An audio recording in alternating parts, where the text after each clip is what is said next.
School जाते हुए वो रोज़ मेरा पीछा करता था। एक दिन उसने मुझे खत दिया जिसमें उसने अपनी मोहब्बत का इजहार किया हुआ था।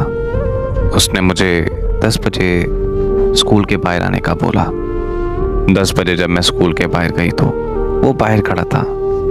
उसने मुझे इशारा किया और मैं उसके साथ बाइक पर बैठ गई। हम कहीं दूर जाकर नहर के किनारे घंटों बैठे रहे। फिर जब छुट्टी का वक्त हुआ तो उसने मुझे स्कूल के बाहर उतार दिया। हम हफ्ते में 1-2 दफ़ा ऐसे ही बाहर जाने लगे।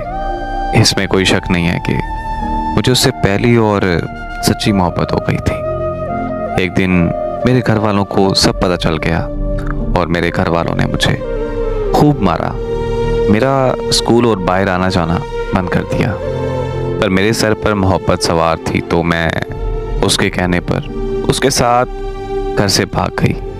वो मुझे गांव से लेकर लाहौर आ गया। मेरी उम्र 18 साल से 10 दिन कम थी कोर्ट मैरिज करने के लिए। उम्र का 18 साल होना लाजमी था कोर्ट मैरिज करने के लिए।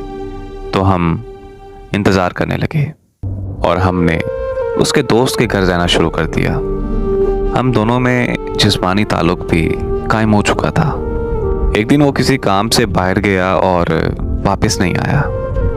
उसके दोस्त ने मुझे बताया कि वो तुम्हें छोड़कर भाग गया है, तुम भी अब यहाँ से चली जाओ।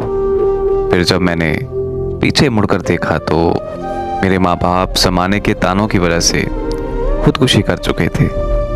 कहाँ जाऊँ, क्या करूँ, मुझे कुछ समझ नहीं आ रही थी। तो मैं उसके दोस्त के पाँव पड़ गई कि प्लीज़ मुझे अपने घर से मत निकालो।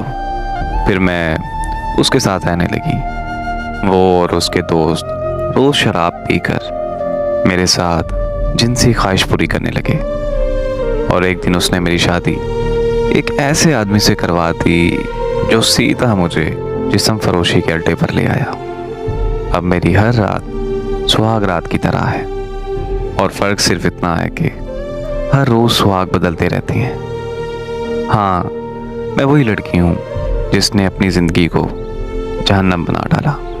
मेरी बहनों, एक बात याद रखिएगा कि माँ बाप कभी भी अपनी औलाद का बुरा नहीं चाहते। उनकी खुशी में ही हमारी खुशी होती है। मेरी दुआ है कि अल्लाह पाक हम सबको नेक हिदायत से नवाजे और दीन के सीधे रास्ते पर चलने की तौफीक अता फरमाए। आमीन।